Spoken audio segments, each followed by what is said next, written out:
All right, so you're thinking about buying a house and you don't know where to start. Well, I've got some first-time homebuyer tips for you. We're gonna go through a comprehensive list of everything you should need to know before you get ready to buy that perfect house. Let's go. Tip number one, let's figure out what your budget's gonna be for your property. Yes, why do we do that? Because we as agents don't wanna go show you a property that you fall in love with and find out you cannot afford. So that's a terrible situation for everybody. Now you've got champagne taste on a beer budget. Yeah, one of them redneck colloquialisms. I think so. Is that right? I don't know. All right, so how do we find out our budget? First of all, you want to go get pre-approved. Go talk to a lender. Make sure that you are giving a lender all your information. If you give them just partial information, they might over-approve you. They might not approve you at all. They might tell you that you're ready to go, but your debt-to-income ratio stinks because you forgot to tell them about your child support payment. It happens. So tip number one, make sure you talk to a lender, find out what you're pre-approved for, and get your budget based off your pre-approval letter. Now, your budget doesn't have to be just whatever your max payment is off your pre-approval. You can go down off of that. I tell people all the time, depending on your lender, there's a lot of lenders out here that are trying to make their most money they possibly can. How do they make the most amount of money? By selling you the biggest loan they possibly can. Not all lenders are that way. Our preferred lenders aren't. So if you need one of those, contact us. We'll get you one of our great preferred lenders. But make your budget so that you are aware, yeah, I want to go on vacation 2-3 times a year. Oh, if I have a $2,000 a month mortgage payment, I can't do that anymore. I'm going to have to stay at home and eat popcorn and watch pirated movies off my Fire Stick. Think about it before you actually go to start looking at property. Now, when you go to look at properties, you need to go ahead and do a little bit of research on the areas that you want to be in. That's step number two for us. Find the locations that you are looking for. Now, I know some of you are retired and looking for houses all across the area. You don't really care. You just want to find the perfect house. But that's not most of us out here. We're not that lucky. So things to consider whenever you're finding your location is how close it is to your job, how close it is to whatever activities you do, whether it's sporting activities. We've had people who only requirement was it was like 10 minutes from the gymnastics gym that their daughter went to because they went to the gym so much. So make sure that you are extremely aware of the location that it is. Next part of the location is sometimes the other person that might be helping you on your decision making, spouse, girlfriend, parent, whatever, they also have a need, want, desire off of these locations. Maybe they don't want to be real close to your mom, but you do. So you might have to be in the middle of the two of them. You know, God bless you if that's the case. Those people have different wants, needs, and desires. So figure out what they are looking for in a location. You also can go look for what's going on in that area. So whether it is the school district you want to be in, because not every school has open enrollment in North Carolina. Be aware of that. So just because you buy a house in Davidson County doesn't mean you can go to any Davidson County school. We don't have open enrollment here, not yet at least. Also, crime rate. We as realtors cannot give you any information about a neighborhood. So I can't tell if there's little kids there. I can't tell you if there's a sexual predator there. I can't tell you if it's black, white, Hispanic, Asian, whatever culture it is. We can't do it because then we're discriminating against those other people that are living in those properties. So what do we tell our buyers that are looking and researching? Go on the internet. There's plenty of websites that will tell you. I can't even tell you what websites to go to, but just type in school ratings and you'll find some really great school rating websites. If you follow my drift, you'll see what I'm talking about. But you can just go on those websites and see what their ranking is across the state, what their national pass average is for their EOGs, all that fun stuff if you're moving to the area and you have no clue. So find out what location you want to be in is step number two. All right, step number three and step number two sort of go hand in hand. A lot of these do actually. So step number three is research the market. So let's just use the scenario. You've already been pre-approved for $400,000 and you say, I want to live in the country club.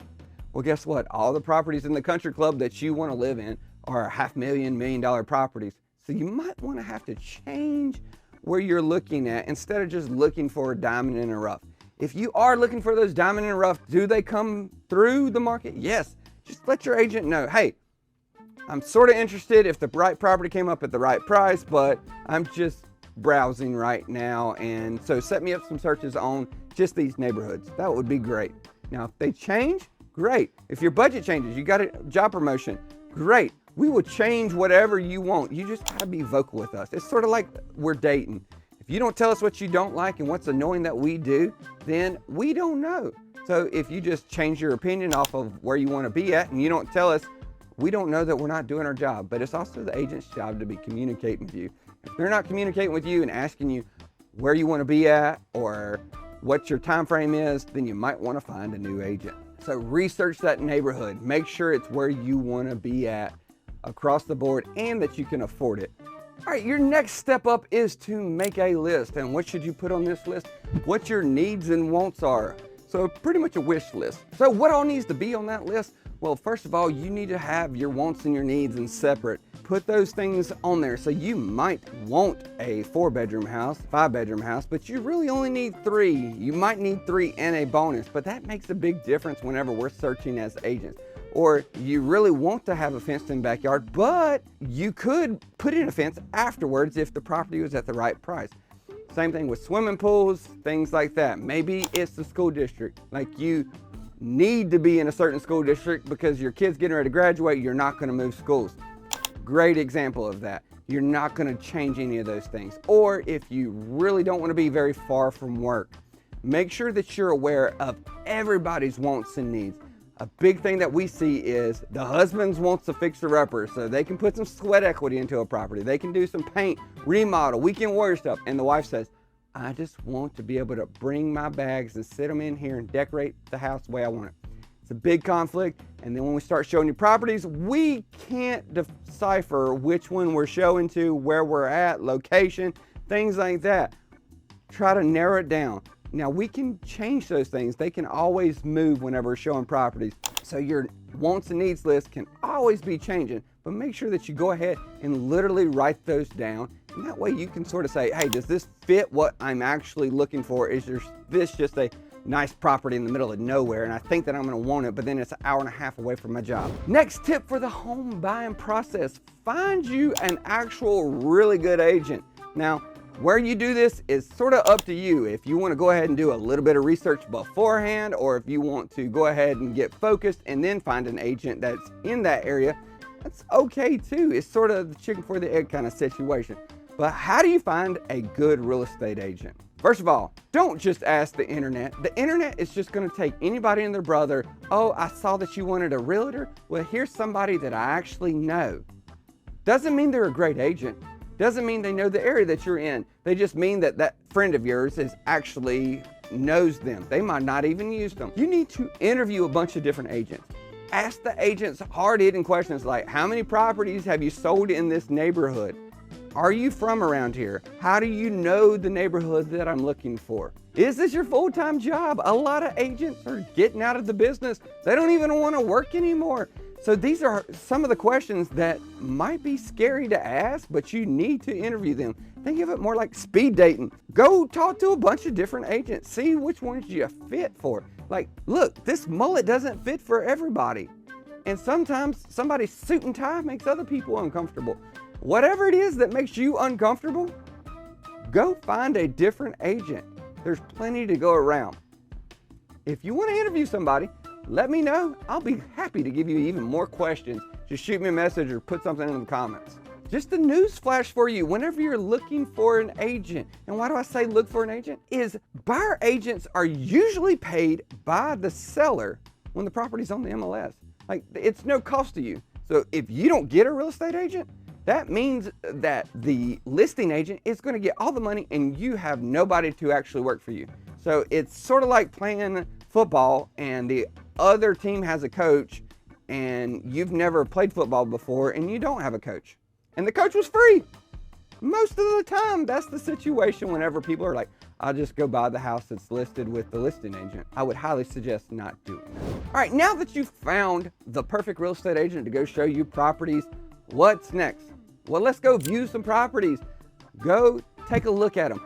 Maybe you want to go drive by the properties on your own, see what it's like in the neighborhood, see what the actual makeup is. We can't go do that for you. We can't tell you these many kids got off the school bus, it's a friendly neighborhood, or these people live beside of you. Do your research on the properties that you like. You might hate the neighborhood, but love the location of the property.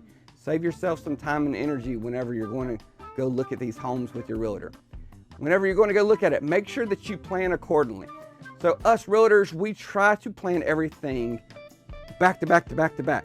So if little Timmy is with you the whole time and you've got to stop every single time to go get Starbucks and the gas station and McDonald's and everything else to keep him occupied, well, you're putting us behind schedule, and there's a good chance that we're going to miss some of those showings, the time frames that we're in. So it's a big burden whenever you bring other people if everybody's not prepared to go look at the property. That's a lot of P's there. Other thing that you might want to do is actually go to the open houses. No, you don't have to take your realtor with you, but you do want to tell the other agents that are hosting the open house that you do have an agent. It's sort of like saying, hey, you can talk to my realtor. It's sort of like, hey, you can talk to my attorney. That kind of situation, because you don't want to be telling them information at open houses that might hurt you. Like, oh my God, we love this house. We're going to go write up a cash offer for full price. Your agent might tell you you're crazy. It might be not worth that much. It might not be worth that much money. So don't say anything that could get you in trouble at an open house, but feel free to go to any open houses you want to. Just keep your mouth shut whenever you're there. Tell them, thank you, have a good day. So you found a couple properties that you actually like. What's your next step in the home buying process? Well, consider what the resale value is of the property. So whether it is that you've got to fix it up, or if it's new construction, it might drop a little bit for the first couple of years before it depreciates all the way back up. Or if it is in a developing neighborhood, you might be overpaying if the property is already flipped by a flipper. You also want to see if it fits your life plan. So if you're only planning on living there for a year, 2 years, then it might not fit your situation. So if you're thinking about reselling, you're paying at the top of the market now, it might hurt you in the long run. So you got to think in the future, like, is this house big enough for my family? Am I overpaying for the neighborhood just because I want to move quicker and get out of my family's basement? These are things for you to think about before you put in that offer, and think about the value of that property. Value is not always what the price is. Sometimes the value is your time, your energy, your stress level of buying a fixer-upper or buying an older property. So those are a lot of the different things that you need to be thinking about before you put in that offer. All right, so now you have found that you wanted to go put an offer on this property and everything else. Ask your agent to do a little research for you. So have there been permits pulled in all the upfits and remodels that have been done to this property? Is the septic tank actually what it states on the MLS? Has the basement that's been finished actually been permitted? If not, it's considered an unpermitted finished space, which is a lower value and harder for you to resell. These are things that your agent should be looking into. So research that. Look at old MLS listings. Look at the property disclosures. See how old the HVAC is. See how old the roof is. That way you can figure out, okay, this thing is about at the end of its life expectancy. I'm going to have to be planning on spending 10 grand on a new HVAC system in the next 2-3 years. Be prepared whenever you go to write up that offer. And if you have something that you actually won't fix before that, don't tell your agent, well, we'll just wait until negotiations happen. Go ahead and put it in with your offer on the additional provisions. A lot of agents don't know about that, so you can be the bright bulb in the box there. And go ahead and tell your agents, hey, could you put that we want new windows replaced right here in the additional provisions? They'll tell you, yeah, you can do it. Sometimes it's going to hurt your offer, but you can do it.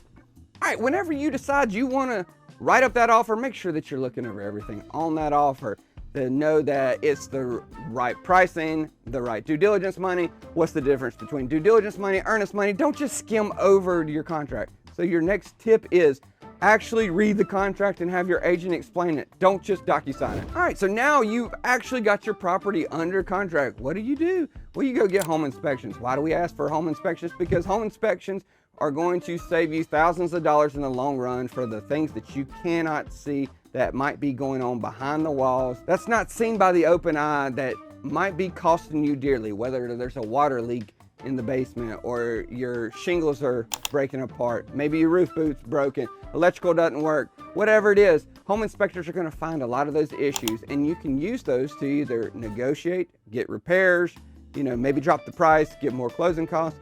Again, it's starting to turn into a buyer's market. Use these things for your advantage. I see a lot of times people say, oh, I don't worry about a home inspection, looks good to me. Next thing you know, they come back to us and say this, and this is broken. Well, you didn't do a home inspection, you would have saw that. So have that couple, $500, $600, $800, whatever it is, for a home inspection for you, save you thousands in the long run. You need to plan for additional costs whenever purchasing a property. Whether it's going to be new furniture that you want to put in there, but don't buy it before you actually close, or it's attorney fees, insurance changes, your taxes go up. These kinds of things, you're gonna have a lot of extra expenses that you're not thinking other than just the regular monthly payment. You've got to pay the attorneys to do all the paperwork, you've got to pay the home inspections, the appraisals, all these fun things. So make sure that you are putting a little bit of a nest egg in. Don't be going out and going to Disney World right before you're closing and then you blew all your savings on stupid stuff. Save for your property. It's not going to take very long. Then you can go celebrate and do whatever you want to. Again, don't make any big purchases before you actually close.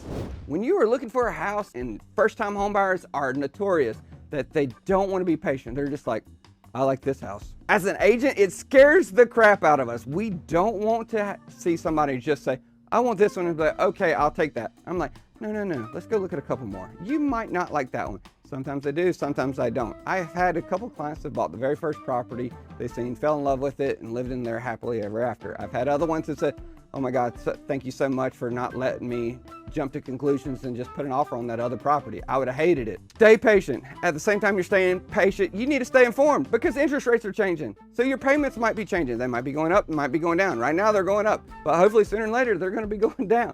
So whenever you go, stay informed throughout the home buying process of where your interest rate is going to be.